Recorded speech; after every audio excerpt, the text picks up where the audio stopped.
Добрый вечер, дорогие друзья. Сегодня 22 апреля, пятница, на часах в Якутске 19:08.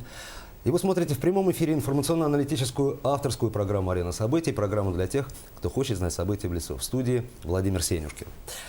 В прямом эфире, как всегда, мы принимаем ваши звонки по телефону, который вы видите на своих экранах, 35 33 10. Как всегда, мы рады интерактивному общению с вами. Сегодня у нас в гостях руководитель, главный эксперт по медико-социальной экспертизе Главного бюро медико-социальной экспертизы по Республике Саха-Якутия Лена Лазарева. Лена Ивановна, добрый вечер. Спасибо, что пришли. Добрый вечер, дорогие телезрители. Лена Ивановна, давайте вот с такого начнем. Известное высказывание Иосифа Бродского. Мир, вероятно, спасти уже не удастся, но отдельного человека всегда можно. Вы руководствуетесь этим принципом, ну даже не принципом, ну может быть этим высказыванием в своей работе? В нашей работе мы в действительности, являясь государственной службой, выполняя государственные задачи, основываясь на государственных законах, подход у нас индивидуальный. Индивидуально. Индивидуальный. Спасибо. Ну, давайте подойдем уже к конкретике. Какова статистика по общему количеству инвалидов в республике? На сегодняшний день по статистике, которую нам дает Пенсионный фонд нашей республики, абсолютное количество инвалидов 57 600. Хочется сказать, что количество инвалидов в последние годы не меняется, и если взять 2013 год, количество уменьшилось только на 100 человек. По сравнению с двухлетней давностью. С 2013 годом. В нашей службе проходит ежегодно более 20 тысяч граждан из тех 57 инвалидов. Ну, вопрос прямо сняли с языка, то есть нет абсолютного уменьшения, абсолютного увеличения какого-то, да? Ну, То есть 100 человек, незначительное снижение, да. можно отметить, да. Понятно.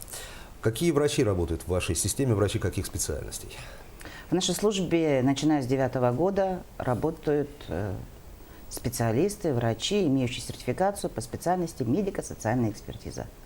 А что это вот за такая спецификация? Ну вот, законодатель решил, что в нашей службе ранее работавшие врачи, имеющие основную специальность невролог, терапевт, хирург, педиатр, сменили. Да. Сменили, да. Теперь только врачи ПАМСЭ. Есть у нас специалисты по реабилитации и вот врачи ПАМСЭ.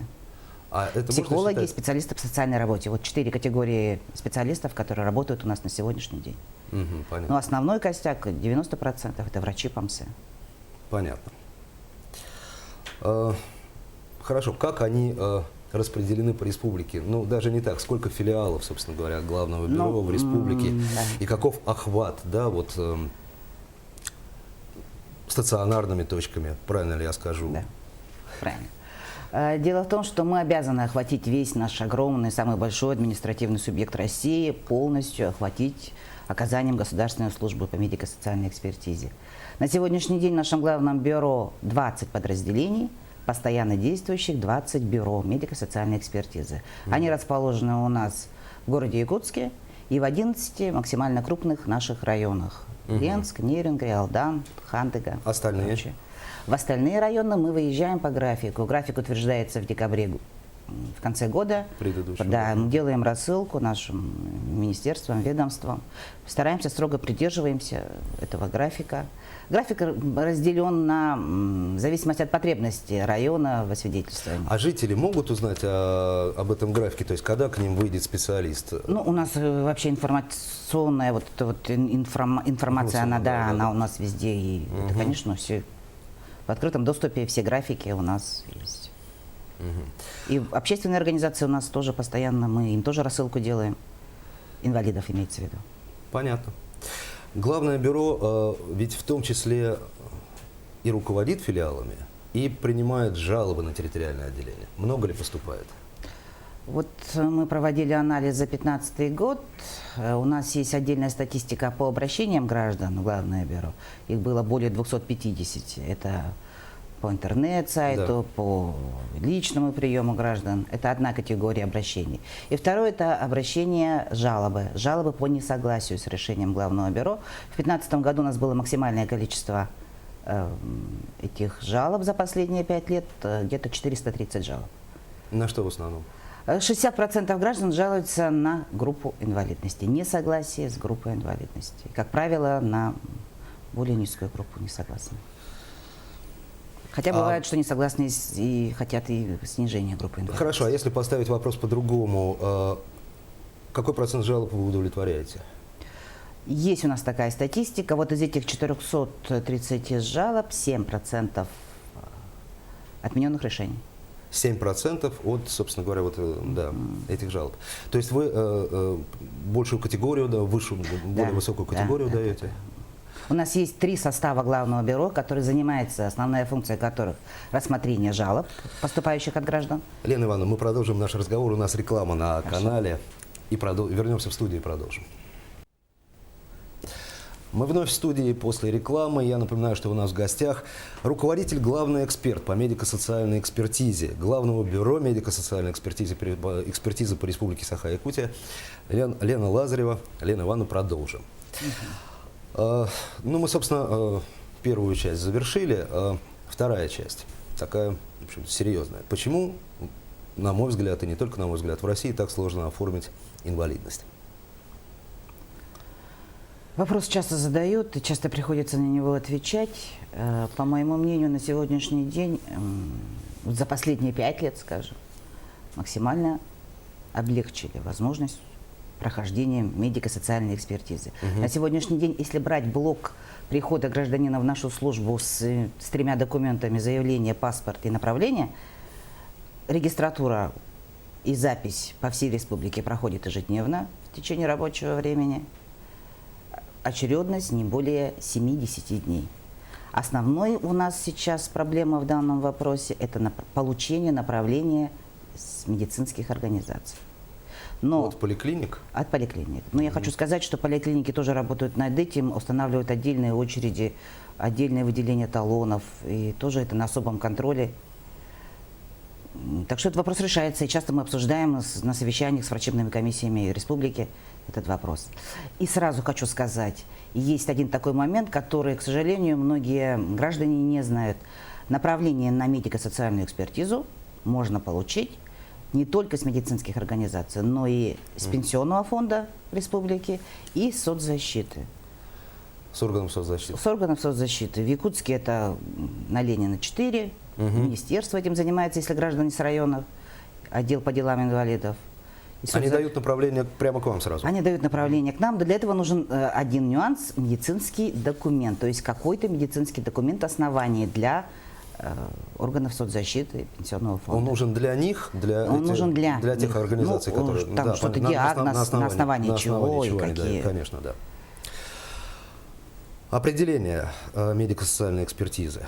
Определение в установленном порядке потребностей освидетельствуемого лица в мерах социальной защиты, включая реабилитацию на основе оценки ограничений деятельности, вызванных стойким расстройством функций организма. Длинное определение, но там критерий оценки важен, да? Ну, это лаконичное наше определение, которое у нас есть в нашем постановлении основном правительства. Да, это мы определяем меры социальной защиты. Мы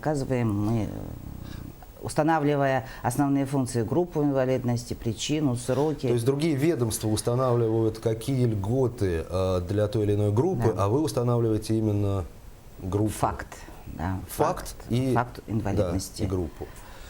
Надо еще сказать, что мы устанавливаем не только группу инвалидности, мы работаем с пострадавшими, мы работаем с отдельными формами определения причины смерти пострадавшего, необходимость в постоянном постороннем уходе, у нас там тоже категория граждан есть, военнослужащих. Ну, основное, конечно, это вот группа инвалидности. На лечение вы направляете тоже? Нет, на лечение мы не отправляем. Понятно. Ну, мало ли, нет, да. Нет. Давайте тогда от критериев придем, собственно говоря, к классификациям.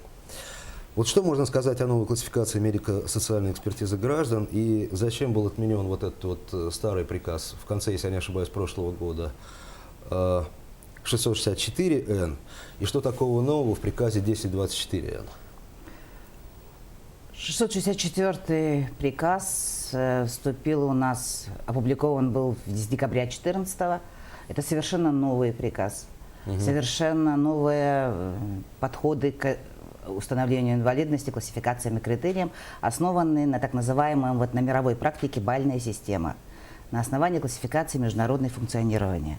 Есть такая международная классификация функционирования. И бальная система, она очень помогает как врачам ПАМСЕ, так и просто медицинским работникам и гражданам понять, в первую очередь понять, на основании каких критериев был установлен тот или иной балл, который привел к установлению группы инвалидности. Прозрачность и, вот знаете, возможность количественной оценки. Вот объективность, она в чем выражается? Это давал вот, 664-й? Это началось с 664-го. А зачем его надо было через год? 664-й, он в течение 2015 года проводили огромную работу Министерства труда, мониторинг проходил ежемесячной нашей службы. Мы сливали сведения из общественных организаций, мы брали сведения и сами ежемесячно готовили статистику. И на основании этой статистики Министерство выдало новый приказ 1024, который стал качественней, который уточнил, который расширил. Дело в том, что там не только баллы, там есть диагнозы.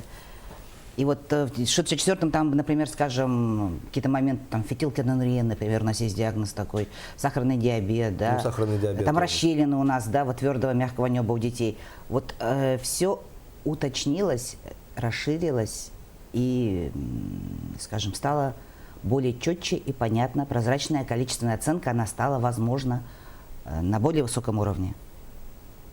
Понятно. То есть это не отмена.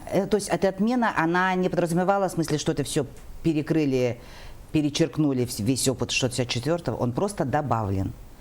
Вот вы сейчас говорите об уточнении, а меня так все так долгое время занимает вопрос, что такое вообще, вот, да, очень много расплывчатостей, если я не ошибаюсь. Вот как трактовать значительное изменение функции организма? Ну, как вот оно значительное? Это наоборот, все очень понятно.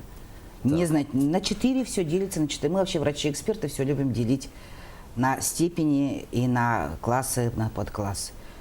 Берут единицу какую-либо и делят ее на 4 класса. Незначительная, умеренная, выраженная, значительно выраженная. А их достаточно, вы считаете? Может, это же классификация, это же международный опыт, это здравоохранение. Патология сердечно-сосудистой системы, она делится на 4 класса. В смысле, можно разделить. Вы сказали, да? Нет, можно разделить любой диагноз, либо он незначительный. А это не только наша российская практика? Нет, это везде. Как без этого? Нет, может, где-то по 100-бальной системе, я не знаю. У нас 100-бальная система.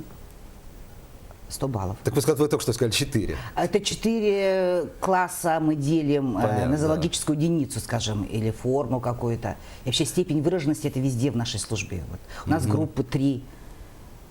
То есть там подкласс, то есть там подпунктов каких-то, насколько я понимаю. А вот по поводу баллов, вот именно вот вы спросили в начале 1024, вот там в приложении, там выраженность, вот это вот 4 группы наши делятся, они подразделяются, и все, градация вся идет по процентам до 100 баллов. То есть, получается, разобраться в этом гораздо легче, чем было ранее. Ну, как-то более все... Да. Это можно все измерить, можно все измерить и сложить, и получить. Ну, вопрос, без которого не обойтись. Я вот просто даже так, зачитаю его, потому что здесь кавычки стоят. Зачем человеку, кавычки, со стойким расстройством функции организма? Мы понимаем, о чем речь. Стойкое расстройство не станет, ничего не вырастет взамен того, вот, значит, что чего нет. Да? Ежегодно подтверждать это расстройство. Ну, этот вопрос часто задают. Ну, кстати, в последнее время его задают гораздо меньше, потому как, наверное, мы сейчас более уже этот порядок у нас пошел в этом моменте. 95-е наше постановление. У нас там же прописаны сроки установления инвалидности. Значительные, вот, необратимые ограничения, вот, выявленные у гражданина, подразделяются тоже на группы различные. У нас там есть, если гражданам интересно, они могут посмотреть, есть перечень диагнозов, которые мы устанавливаем инвалидность не более, свидетельствование проходит не более 2 лет, не более 4 лет, не более 6 лет. И какие условия при установлении. Первый раз есть у нас такой тоже момент, мы устанавливаем инвалидность. Так что мы часто устанавливаем, скажем, вот вопрос задают по ампутантам. Почему Да, типа? да. Потому как ампутанту нужно разработать вот как раз меры реабилитации, разработать ИПР, протезирование. Ну хорошо, а если поставил он протез, у него... На второй год у нас на второй год это обязательное условие бессрочно устанавливать. Группа у него слетает или... Ну, там индивидуальный подход у нас. Хорошо, а меня вот еще что заботит. Какими законами вы руководствуетесь, вообще вот медико-социальная экспертиза, в своей деятельности? Я понимаю, что... Ну, давайте сначала назовем закон, потом я доскажу. Ну, основной закон это у нас, конечно, федеральный закон 181 о социальной защите инвалидов. Все вытекает от него у нас.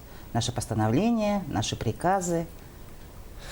Вы тоже зарегламентированы в правильном смысле. Мы очень зарегламентированы в правильном смысле. Мгм.